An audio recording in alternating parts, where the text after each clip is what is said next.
를 구원하신 주님 찬양 받아 주시옵소서. 아멘. 우리 함께 나누실 본문 말씀은 에베소서 5장 15절부터 18절까지 말씀입니다. 에베소서 5장 15절부터 18절까지 말씀입니다. 우리 14절부터 준비해 주셨는데요. 우리 14절부터 함께 읽겠습니다. 그러므로 이르시기를 잠자는 자여 깨어서 죽은 자들 가운데에서 일어나라. 그리스도께서 너에게 비추이시리라 하셨느니라. 그런즉 너희가 어떻게 행할지를 자세히 주의하여 지혜 없는 자같이 하지 말고 오직 지혜 있는 자같이 하여 세월을 아끼라. 때가 악하니라. 그러므로 어리석은 자가 되지 말고 오직 주의 뜻이 무엇인가 이해하라. 술 취하지 말라. 이는 방탕한 것이니 오직 성령으로 충만함을 받으라. 아멘. 아멘입니다. 오늘 말씀을 시작하며 우리 사랑하는 성도님들 앞에 낭랑한 목소리로 시 한 편 읊어드리겠습니다. 내가 그의 이름을 불러주기 전에는 그는 다만 하나의 몸짓에 지나지 않았다. 내가 그의 이름을 불러주었을 때 그는 나에게로 와서 꽃이 되었다. 우리가 너무 다들 잘 아는 시죠. 김춘수 시인의 꽃이라는 시입니다. 원래는 하나의 몸짓에 불과했지만 그가 내 이름을 불러주니 몸짓이 변하여 아름다운 꽃이 되었다고 합니다. 극적인 변화가 일어난 것이죠. 사실 이러한 극적인 변화는 역사 속에서도 종종 등장합니다. 커피의 역사가 그러한데요. 저에게 있어서 반드시 필요한 두 피가 있습니다. 하나는 예수님 피고 또 다른 하나가 바로 커피입니다. 예전에는 연탄물같이 시커멓고요, 쓰기만 했는데요, 나이가 들면서 세월이 지나고 인생의 고달픔을 알고 나니까 이 커피가 이제는 없어서는 안 되는 동반자가 되어버리고 말았습니다. 사실 중세 유럽에서 커피는 기독교인들은 결코 마시면은 안 되는 악마의 의교로 여겨졌던 때가 있었습니다. 커피는 이교도의 음료였고 사탄의 물로 여겨졌지요. 헌데 이러한 커피를 몰래 마시는 이가 있었는데 교황 클레멘트 8세입니다. 끝내 커피 맛에 흠뻑 빠진 클레멘트 8세는 커피를 너무도 마시고 싶은 마음에 커피에 세례를 베풀게 됩니다. 결국 커피는 세례를 받음으로 더 이상 이교도의 음료가 아닌 기독교의 음료가 되었지요. 커피에 세례를 준다니 참 이상한 행동입니다. 아무튼 이로 인해서 커피의 지위가 급격히 달라지게 되었습니다. 이교도의 음료에서 기독교의 음료로 극적인 변화를 겪게 되었지요. 앞서 말씀드린 시에서는 이름을 불러줌으로 몸짓이 꽃이 되었고, 커피는 세례를 받음으로 모두가 거절하는 음료에서 모두가 좋아하는 음료가 되었습니다. 이 두 가지 변화에서 공통적으로 나타나는 특징이 무엇인지 아십니까? 바로 변화를 일으키는 매개체가 있었다는 것이에요. 변화의 동력이 있었다는 것이죠. 우리의 삶을 봐도 그렇습니다. 급격한 삶의 변화에는 변화를 일으키는 동력이 있었음을 보게 됩니다. 우리의 삶의 변화, 그 분기점에 무엇이 있었습니까? 우리의 삶이 무엇 때문에 변화되었지요? 저희 아내의 경우에는요, 아내를 만남으로 제가 변화되어서 사람이 되었다라고 이야기하지만 제가 확신하는 한 가지는 예수님을 만나게 된 것, 우리 주님이 내 삶에 찾아오심으로 내가 그분을 만나게 되었을 때 제 삶에 급격한 변화가 있었습니다. 제 삶은요, 예수님을 만나기 이전 그리고 예수님을 만난 이후로 나뉘어집니다. 우리 모든 성도님들이 동의하는 고백일 거라 생각합니다. 예수님을 만나고 그와 함께 교제함으로 우리의 삶에 많은 것이 변화되었습니다. 성경에 등장하는 수많은 인물들이 보여주는 것도 바로 이러한 변화입니다. 죽음이 두려워 예수님을 부인하고 떠났던 이가 변화되어 예수를 죽기까지 증언하는 예수의 사도가 되었고, 예수 믿는 이들을 열심으로 박해하더니까 예수님을 만나고 변화되어 열방을 다니며 수많은 위험 앞에도 예수를 힘있게 증거하는 이방인의 사도가 되었습니다. 이전에는 그토록 좋았던 세상 물질, 명예, 존귀와 영광, 이전에는 그러한 것들이 나에게 가장 좋은 것이었다면 예수님을 만나고 변화되어 이젠 찰나의 것에 마음을 주기보다는 영원한 것을 사모하며 영원한 것에 우리의 온 마음을 쏟아붓게 되었습니다. 맞습니다. 예수님을 만나고 생각이 바뀌고 행동이 바뀌고 가치관이 바뀌었습니다. 동의하시죠? 아멘입니다. 예수님과의 만남이 우리의 삶에 큰 변화가 되었습니다. 그러므로 이 시간 믿음으로 고백했으면 좋겠습니다. 예수님이 변화의 동력입니다. 사망에서 생명으로, 절망에서 소망으로, 슬픔에서 기쁨으로 예수 그리스도가 변화의 동력이 되어줍니다. 그렇다면 우리 예수님은 우리의 삶에 어떻게 변화를 일으키시는지, 또 변화된 삶이 무엇인지를 오늘 본문을 통해서 함께 살펴보았으면 좋겠습니다. 변화의 동력이 되시는 예수님의 사역, 예수님은 어떻게 우리의 삶을 변화시키시는가? 첫째는 바로 감추어진 것을 알게 하심으로 우리의 삶을 변화시키신다는 것입니다. 바울은 에베소서를 통해서 복음이 무엇인가를 계속해서 설명하는데, 그가 설명하는 복음의 특징 중에 하나가 바로 복음은요, 감추어진 것을 드러낸다는 것입니다. 감추어 보이지 않던 것이 복음을 통해 보이게 된다는 것이지요. 에베소서 3장 9절 말씀을 보겠습니다. 에베소서 3장 9절입니다. 영원부터 만물을 창조하신 하나님 속에 감추어졌던 비밀의 경륜이 어떠한 것을 드러내게 하려 하심이라. 아멘. 감추어졌던 하나님의 경륜이 드러난다고 말씀합니다. 맞습니다. 우리는 복음을 통해서 몰랐던 것을 알게 되었습니다. 감추어졌던 진실을 마주하게 되었지요. 우리를 향한 하나님의 사랑이 어떠한지를 알게 됐고, 보이지 않던 진리를 알게 되었으며, 이 땅에서의 삶이 전부가 아님을 알았고, 우리를 미혹하는 악한 영의 존재가 있음을 알게 되었습니다. 또한 우리는 복음을 통해서 이 악한 영으로부터 나를 지켜 보호하시는 하나님의 크신 사랑을 알게 되었지요. 맞습니다. 우리는 복음을 통해서 수없이 가득한 감추어진 비밀을 알게 되었습니다. 몰랐다가 알았습니다. 그렇다면 우리의 생각과 삶이 아는 만큼 변화되어야 하지 않겠습니까? 감추어진 비밀을 깨달아 알았으니 모르는 이들과는 다른 삶을 살아야 하겠죠. 바울은 오늘 본문 15절 말씀을 그런즉이라는 접속사로 시작합니다. 앞에서는 하나님의 복음을 선포했던 바울이 이제는 복음의 비밀을 알았으니 그런즉 이제는 변화된 새로운 삶을 살라고 우리를 향해 권면하고 있는 것이지요. 복음을 알았으니 그런즉 복음에 합당한 삶을 살라는 것입니다. 그런데 이 땅을 살아보니 정말 그렇습니다. 보이는 것만 보고 느껴지는 것만 생각하다 보면 놓치는 것들이 너무도 많습니다. 옛날 어르신들 말씀에요, 좋은 약은 입에 쓰다는 말이 있죠.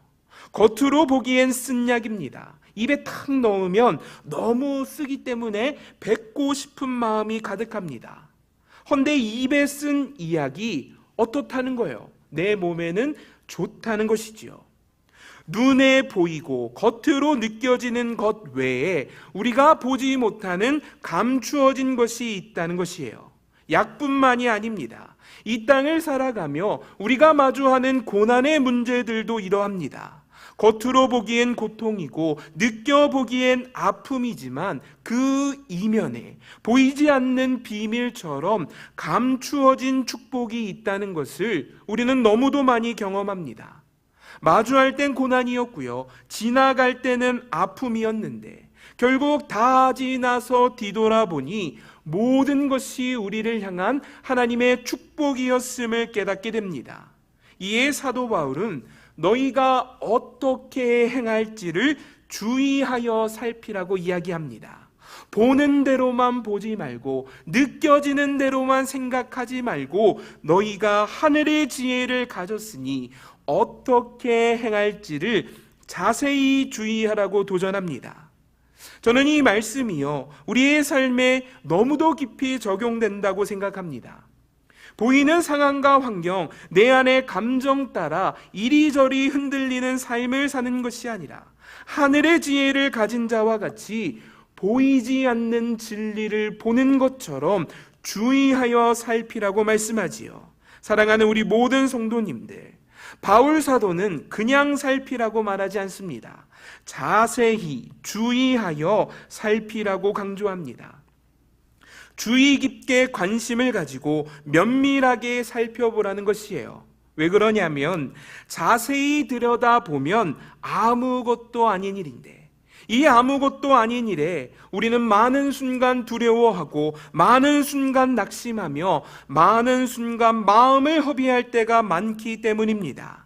자세히 살펴보면 고난만 보이는 것이 아니라 그 고난 이면에 감추어져 있는 하나님의 돌보심이 있음을 보게 되는데, 못 보게 되니까 자세히 주의하여 살피지 않으면 그저 보이는 대로 보면서 아무것도 아닌 일에 우리의 마음을 너무도 쏟아부을 수 있기 때문에 사도 바울은 하늘의 지혜를 가지고 우리가 마주한 삶의 상황을 자세히 주의하여 살피라는 말씀입니다. 어느 노 목사님께서요, 자신의 지나온 삶을 돌아보며 이러한 말씀을 하였습니다. 아무것도 아닌 일에 너무 마음을 쏟았구나. 두려워하고 근심하며 때로는 분노하고 시기하고 지나보니 아무것도 아닌 일에 너무도 마음을 쏟았구나. 맞습니다. 하늘의 지혜로 바라봅시다. 자세히 살펴보면 두려운 근심, 염려 때문에 가려져 있던 하나님의 은혜를 발견하게 될 것입니다. 내가 마주한 문제가 아무리 크다 하여도 그 문제 가운데 함께 하시는 하나님은 우리가 마주한 그 어떠한 풍랑보다도 더욱 크신 하나님이라는 것, 이것을 기억하는 우리 모두 되시기를 간절히 축복합니다. 믿음의 시선을 통해 고난을 바라봅시다. 고난 가운데에서 여전히 은혜를 베푸시는 사랑의 하나님을 만나게 될 것입니다. 맞습니다. 문제 속에서도 하나님을 발견하는 이 하늘의 지혜가 우리의 삶을 변화시키는 은혜의 동력이 될 것입니다. 문제가 문제로만 보이지 않는데 어찌 원망하고 불평할 수 있겠습니까? 감추어진 축복을 보는 하늘의 지혜가 있는데 보이지 않을 때랑은 다르게 행동할 수 있겠지요. 가령 예전에요, 저희 아버지가 제일 좋아하시는 여행지가 있는데 강원도 그 한계령 가락에 있는 오색약수터를 제일 좋아하셨습니다. 가족여행을 가면 이 오색약수를 꼭 들려야 했습니다. 이제는 터널이 있어가지고요, 그 오색약수 가려면 그 산 밑으로 쫙 간다고 하는데, 예전에는 오색약수터를 가려면 한계령 언덕을 꼬불꼬불 올라가야만 했었지요. 이 한계령 언덕의 정상에 한계령 휴게소라고 있는데요, 이 한계령 휴게소가 사실 저에게는 공포의 장소였습니다. 한계령 휴게소 가보신 분 계십니까? 그 휴게소 옆에 위로 올라가는 계단이 있습니다. 이 계단을 올라가 보면 이 정상에 무시무시한 호랑이, 곰, 늑대의 동상이 사나운 표정으로 서 있습니다. 얼마나 그럴듯하게 만들었는지요. 정말 움직일 것 같이 생겼습니다. 그래서 5살의 꼬마 윤경이에게는요, 이곳이 너무도 무서운 공포의 공간이었어요. 막 저 호랑이가 언제든 저를 향해 달려들 것만 같이 느껴졌습니다. 사자와 호랑이와 늑대의 눈을 보면 그들이 나를 잡아먹을 것과 같은 두려움을 느끼고 있었습니다. 그런데 20살이 넘어서 다시 한번 그곳을 방문했어요. 어릴 적 추억을 생각하면서 그 계단을 다시 한번 올랐습니다. 여기서 질문합니다. 그 계단 위의 호랑이가 여전히 저에게 공포의 대상이었을까요? 결코 아니지요. 이 덩치의 그 호랑이가 아직도 무서우면 정말 큰일입니다. 결코 무섭지 않았습니다. 왜 안 무섭냐면 그곳에 나를 향해 무섭게 눈을 뜨고 있는 그것이 가짜라는 것을 알고 있기 때문입니다. 가짜라는 지혜가 있기 때문에 그곳은 더 이상 저에게 공포의 공간이 될 수 없었습니다. 믿음의 선배들이 죽음을 두려워하지 않았던 이유도 이것이에요. 하나님이 주신 복음의 지혜로 살펴볼 때 육신의 죽음은 진짜 죽음이 아니었고 그들이 마주한 고난은 결코 고난으로만 끝나는 것이 아니었기에 고난 너머에 있는 하나님의 영광의 부활이 있음을 그들은 바라볼 수 있었기에 믿음의 선배들은 자신을 향해 물려오는 이 땅의 거친 풍랑을 결코 두려워하지 않았습니다. 맞습니다. 우리는 하늘의 지혜를 가진 자들입니다. 그저 눈에 보이는 대로 반응하고 그저 느껴지는 대로 행동하는 이들이 아니라 보이지 않는 저 너머의 것을 바라볼 수 있는 하늘의 지혜를 가진 자들입니다. 이에 같은 실패를 경험하고 같은 풍랑을 마주해도 다른 행동을 보일 수 있는 것이죠. 왼뺨을 맞았는데 오른뺨을 돌려대고 겉옷을 달라는데 속옷까지 내어주고 오리를 가자 하면 십리를 같이 걸어갑니다. 도리어 주인이 종을 섬기고 나를 미워하는 원수까지도 선대합니다. 세상과는 전혀 다른 반응을 보이며 살아가지요. 왜 그렇습니까? 보이지 않는 진리를 보는 자들이기 때문입니다. 맞습니다. 지혜 있는 자같이 행동합시다.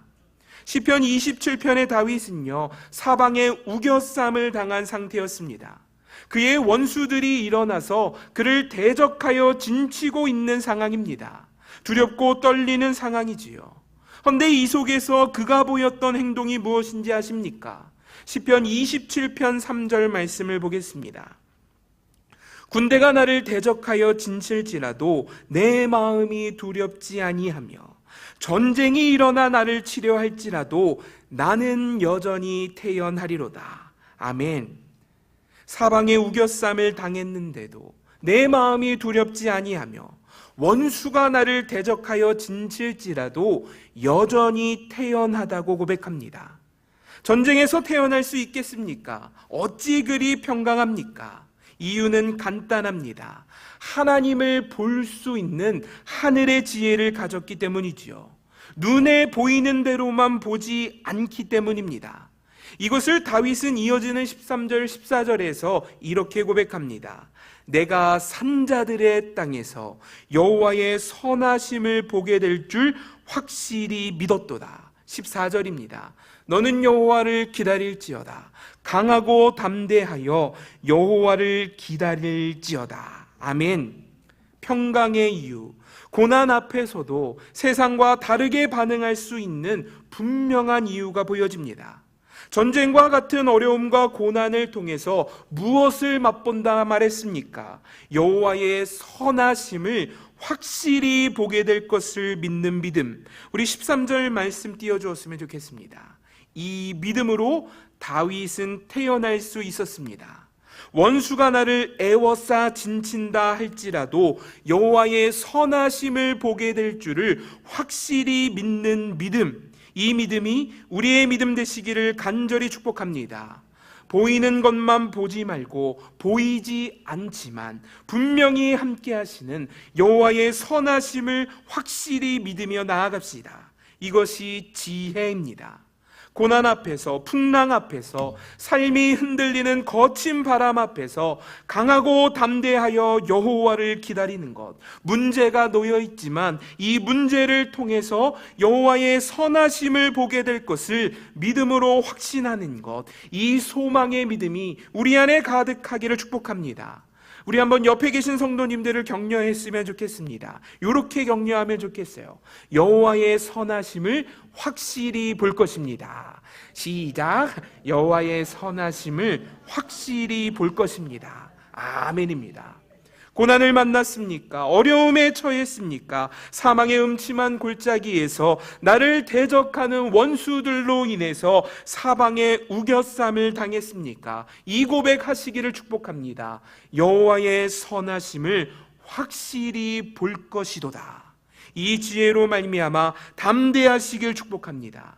평강하시길 축복합니다. 무엇보다 세상과 다른 변화된 삶을 살아가시길 축복합니다. 이어서 두 번째 교훈을 함께 살펴보기 원합니다.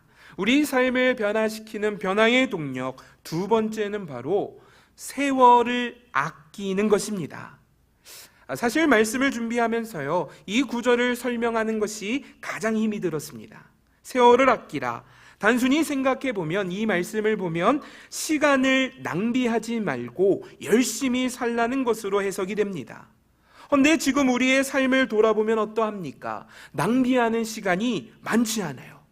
우리 다들 보면 너무도 바쁘게 살아갑니다.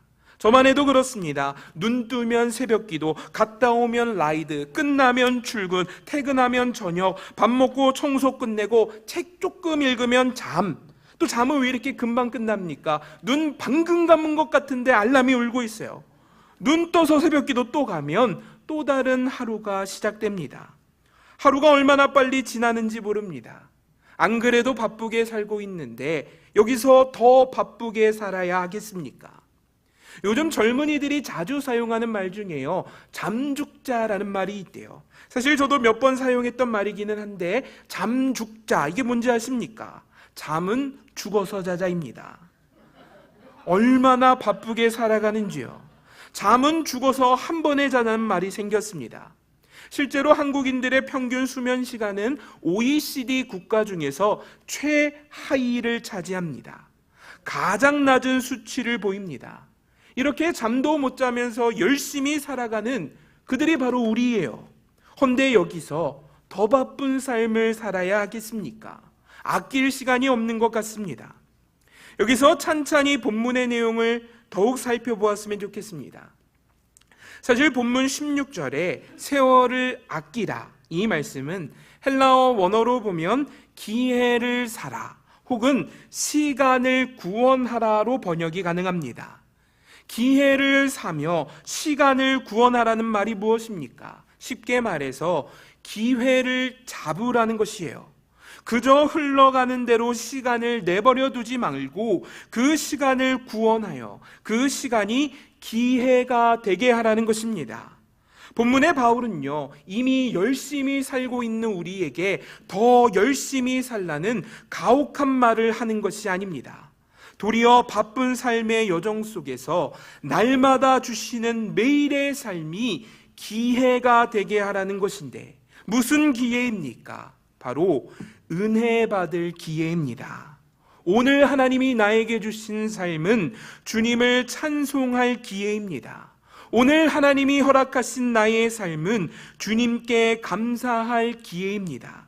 사랑하는 성도님들, 맞습니다. 우리에게 주어진 모든 삶이 기회입니다. 하나님께 영광이 되고 예수님과 동행할 수 있는 복된 기회입니다. 정말 그렇지요.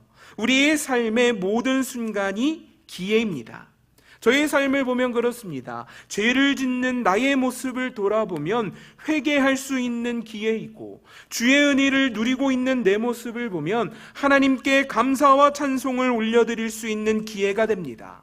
오늘 겪은 아픔과 고통은 하나님의 일하심을 바라보게 되는 믿음과 소망의 기회가 되고, 말 안 듣는 우리 아들 보면 주님 앞에 나아갈 기도의 제목이 되어줍니다. 삶의 모든 것이 기회입니다. 저희 어머니가요, 예전에 저만 보면 아이고 내 기도 제목, 이렇게 벌써 다들 아이고 내 기도 제목 이렇게 하셨던 것이 기억이 나요. 말 안 듣는 아들조차도 하나님께 나아갈 은혜의 기회가 될 수 있다는 것이지요. 맞습니다. 다시 한번 우리의 삶을 돌아봅시다. 삶의 모든 순간이 하나님을 바라보고 예수님과 동행할 수 있는 은혜의 기회가 될 수 있습니다. 이에 선지자 이사야는 55장 6절 말씀을 통해서 이렇게 선포합니다. 너희는 여호와를 만날 만한 때에 찾으라. 가까이 계실 때에 그를 부르라. 아멘입니다. 삶의 모든 순간을 통해 여호와 하나님을 만나고 여호와 하나님을 찾으며 여호와 하나님을 예배함으로 말미암아 그 기회를 낭비하지 않는 우리 되었으면 좋겠습니다. 그런데 우리의 삶을 돌아보면요, 우리는 이 은혜의 기회를 낭비합니다. 열심히는 살아가지만 하나님께 영광이 되는 기회들은 낭비합니다. 하나님께 영광이 되어야 하는 순간에 교만으로 인해서 그 기회를 낭비하고, 하나님께 돌아와 회개해야 하는 은혜의 순간에 도리어 죄악이 골마 터지도록 그대로 내버려 두므로 회개의 기회를 낭비합니다. 사랑하는 성도님들, 기회를 낭비하는 것은 너무도 안타까운 모습입니다. 가령 좋은 호텔 뷔페 가서 된장국으로만 배를 불리는 행동이라고 생각해 보아 얼마나 안타까운지 모릅니다. 이제 미국은 뷔페가 일반 식당이지만 한국은 뷔페 식당이요, 대부분 고급 식당 중에 하나입니다. 그런데 저희 아들이 된장국을 너무도 좋아해가지고요, 뷔페만 갔다 하면 된장국과 흰쌀밥을 잔뜩 쌓아놓고 뷔페에서 주는 맛있는 거 먹지 않고 맨날 된장국으로만 배를 채웠습니다. 맛있는 것을 먹고 좋은 것을 누릴 수 있는 기회인데 그 기회를 낭비해버린 것이지요. 얼마나 안타깝습니까? 사랑하는 우리 모든 성도님들, 좋은 것을 누릴 수 있는데 누리지 않고 있다면 하나님이 은혜를 베풀고 기다리고 계시는데 그 하나님을 찾지 않는다면 그것이 바로 기회를 낭비하는 것이 될 것입니다. 본문에 바울이 경고하는 것이 바로 이것이에요. 고난 중에도 살아계신 하나님은 여전히 우리에게 은혜를 베풀고 계시니 이 기회를 놓치지 말라는 것입니다.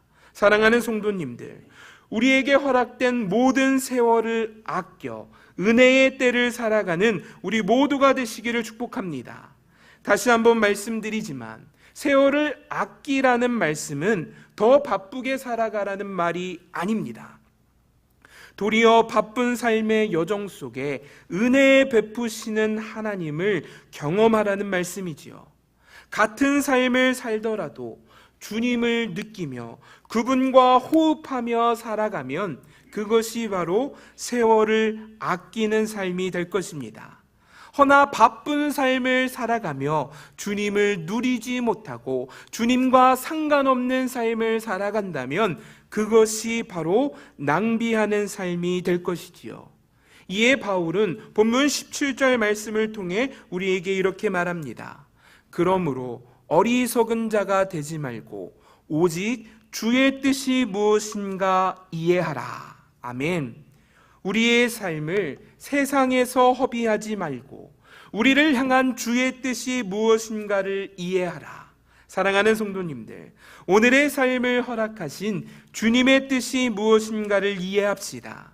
열심히 살아도요, 주님의 뜻과 다른 삶을 살아간다면 그것은 태평양 바다에서 노 젓는 것과 같습니다. 숨가쁘게 살아가지만 결국 모든 것이 세월을 낭비하는 것이 된다는 말씀입니다. 분당 우리 교회 이찬수 목사님이 사용하신 비유인데요, 얼마나 잘 어울리는 비유인지 모릅니다. 아무리 바쁘고 아무리 숨가쁘게 살아가도 주의 뜻이 아닌 나의 뜻대로 살아간다면 그 삶은 태평양 바다에서 노 젓는 것과 같다고 합니다. 태평양 바다에서 노 젓는다고 생각해 봅시다. 아무리 노를 저어도요, 원하는 목적지에 닿을 수 없습니다.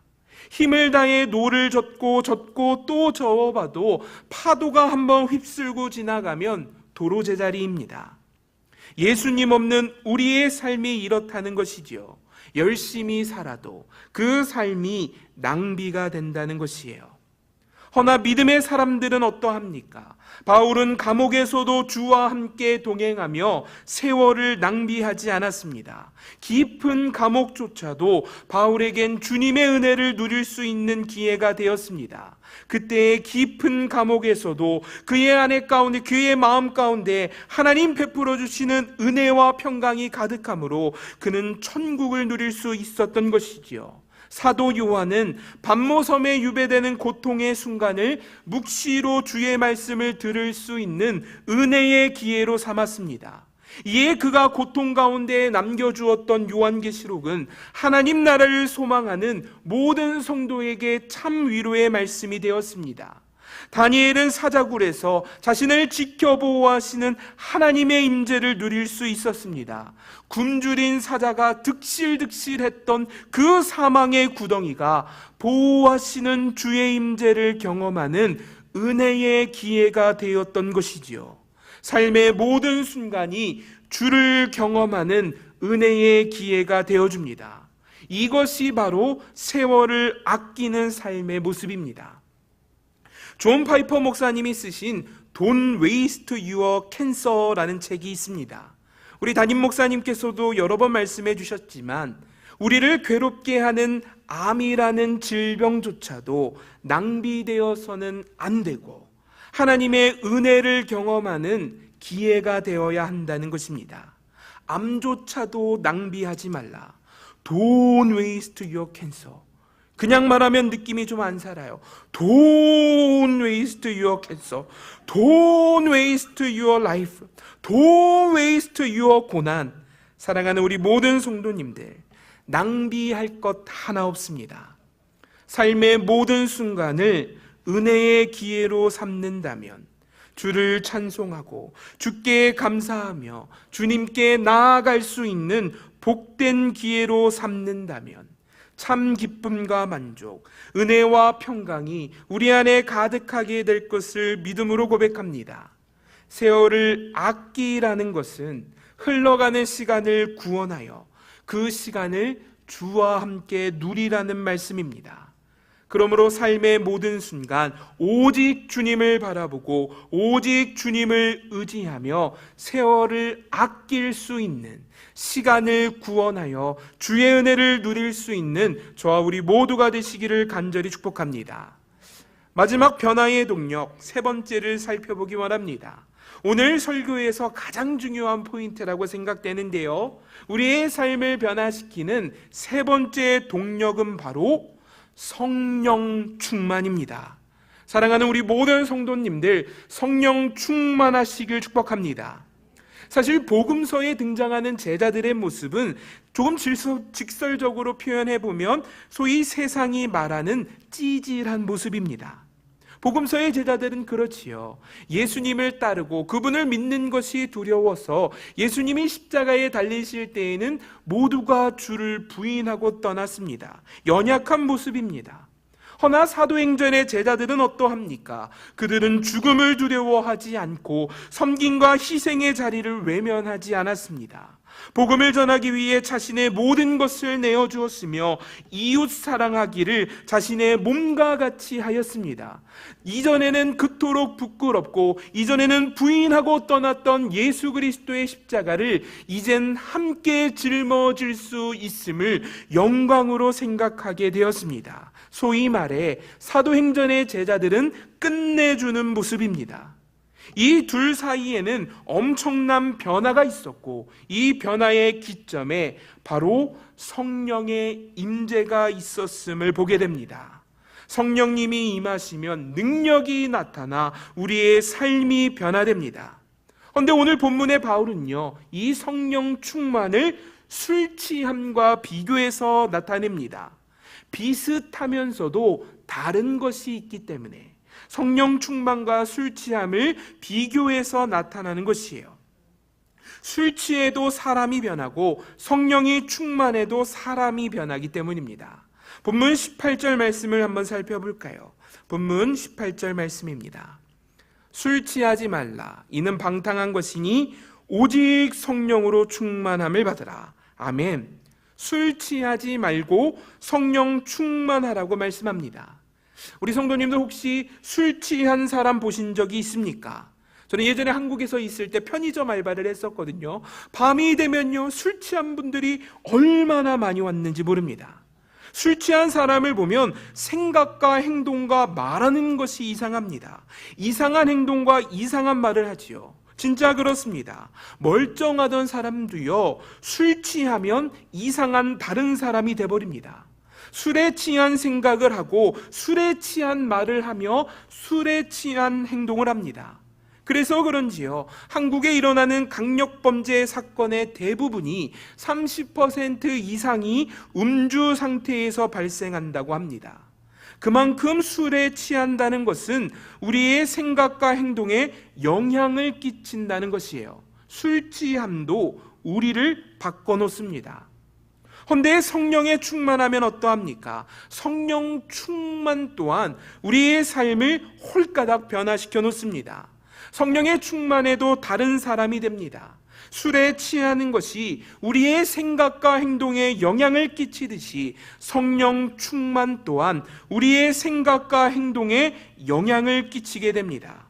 술에 취한 생각을 하고 술에 취한 행동을 하는 것처럼 성령에 충만할 때 우리는 성령에 충만한 생각을 하고 성령에 충만한 행동을 하게 되겠지요. 사랑하는 우리 모든 성도님들, 성령으로 생각하고 성령으로 행동하시길 축복합니다. 술 취함이 우리를 다른 사람으로 바꾸어 놓듯 성령 충만도 우리를 다른 사람으로 만들어 놓습니다. 베드로와 바울에게 일어난 변화를 생각해 봅시다. 성령에 충만할 때 그들은 다른 사람이 되었습니다. 사람들이 두려워 벌벌 떨던 베드로가 성령에 충만하니까 솔로몬 행각에서 수천 명의 사람들 앞에 담대히 복음을 전하는 복음의 사도가 되었지요.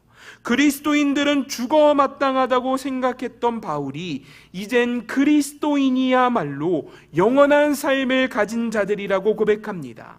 맞습니다. 그들이 다른 생각, 다른 행동을 하게 된 그 변화의 분기점에 성령 충만이 있었습니다. 말씀 따라 살아가기를 원하십니까? 복음을 증거하는 믿음의 삶을 살아가기를 원하십니까? 날마다 죄와 다투는 믿음의 전쟁터에서 예수 이름으로 승리하기를 원하십니까? 썩어져가는 구습을 따르는 옛사람의 습성을 벗어던지고 그리스도로 새 사람을 입어 믿음의 복된 삶을 살아가기를 원하십니까? 성령 충만을 사모하시길 축복합니다. 성령 하나님은요, 인격적인 분이시기 때문에 감나무 아래서 입 벌리고 있다고 하여 감뚝 떨어지는 짓이 않듯이 성령 충만 또한 가만히 있는다 하여 주어지는 것이 아니라는 말씀입니다.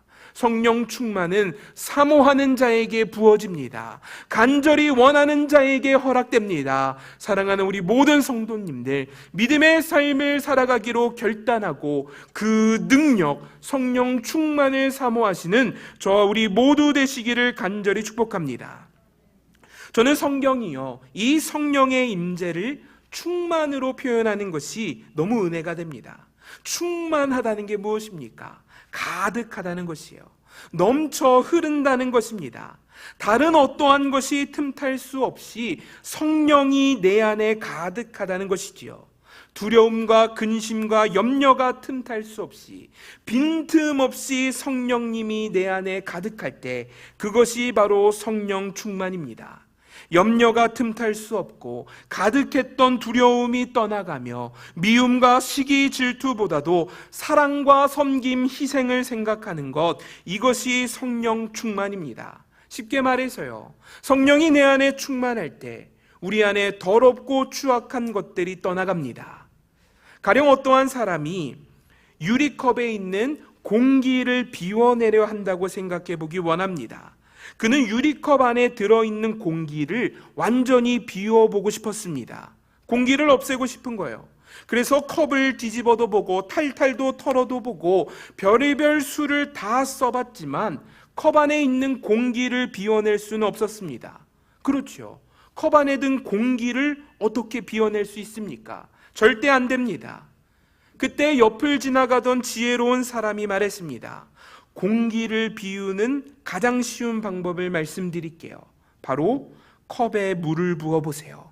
공기가 알아서 물러날 것입니다. 맞습니다. 컵에 물을 부으니까요, 안에 있던 공기는 자연스레 사라지게 되었습니다. 우리 안에 성령 충만함이 이러합니다. 내 안에 성령이 부어질 때, 그 부어진 성령이 가득하게 될 때 우리 안에 세상 찌꺼기를 몰아냅니다. 두려움과 염려를 몰아내고 근심과 걱정을 몰아내고 성령의 새로운 생각, 소망, 기쁨, 평강을 불어넣습니다. 사도행전의 스데반 집사님이 이것을 경험합니다. 사도행전 7장 55절 말씀 보겠습니다. 사도행전 7장 55절입니다. 스데반이 무엇에 충만하여? 성령 충만하여 하늘을 우러러 주목하여 하나님의 영광과 및 예수께서 하나님 우편에 서신 것을 보고 수많은 사람들에게 둘러싸여 돌에 맞아 숨이 떨어지는 고통의 순간입니다. 두려움과 고통이 거친 파도처럼 밀려오는 바로 그 순간 스데반의 마음에 가득 채운 것이 있었는데 성경은 그것을 바로 성령이라고 고백합니다. 성령 충만입니다. 성령으로 충만했던 스데반은 돌에 맞아 죽음을 맞이하는 그 순간에도 두려움과 근심을 몰아내며 성령이 주시는 평강 가운데 하늘의 예수님을 바라볼 수 있었습니다.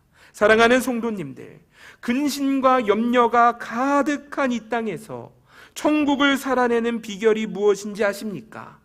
거친 풍랑이 상황과 환경을 쥐고 좌우로 마구 흔들어대도 천국과 기쁨과 평강을 누릴 수 있는 은혜의 비결이 무엇인지 아십니까? 이 땅에서 고난이 끝이 있습니까? 없습니다.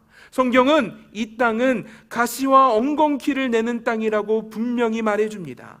이 가시 지나면 또 다른 가시 있고, 이 가시 지나면 또 다른 엉겅퀴 있고, 이 가시와 엉겅퀴 지나면 또 다른 풍랑이 우리를 기다리고 있는 것이 이 땅에서의 삶의 모습입니다. 그렇다면 같은 고통의 땅을 살아갈 때 천국을 누리며 살아가야 하지 않겠습니까? 성경은 그 비결이 바로 성령 충만이라고 이야기합니다. 사랑하는 성도님들, 거친 풍랑이 상황과 환경을 마구 흔들어대도 성령에 충만하여서 하나님 주시는 평강과 기쁨을 누릴 수 있기를 간절히 축복합니다. 성령 충만할 때 두려움이 틈타지 못합니다. 근심과 염려가 틈타지 못합니다. 성령이 가득하게 되어질 때 성령으로 말하고 성령으로 행동하며 우리의 삶이 변화될 것을 믿음으로 고백합니다. 말씀을 마치겠습니다. 멈춰있는 기차를 움직이는 방법은 기차를 뒤에서 힘으로 밀어주는 것이 아니라 꺼져있는 엔진에 불을 지펴주는 것입니다. 믿음의 사람들의 삶의 변화도 이것입니다.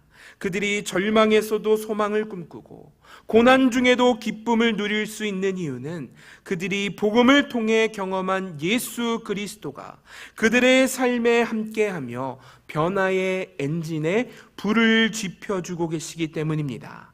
사랑하는 성도님들, 예수님은 변화의 동력이 되어줍니다.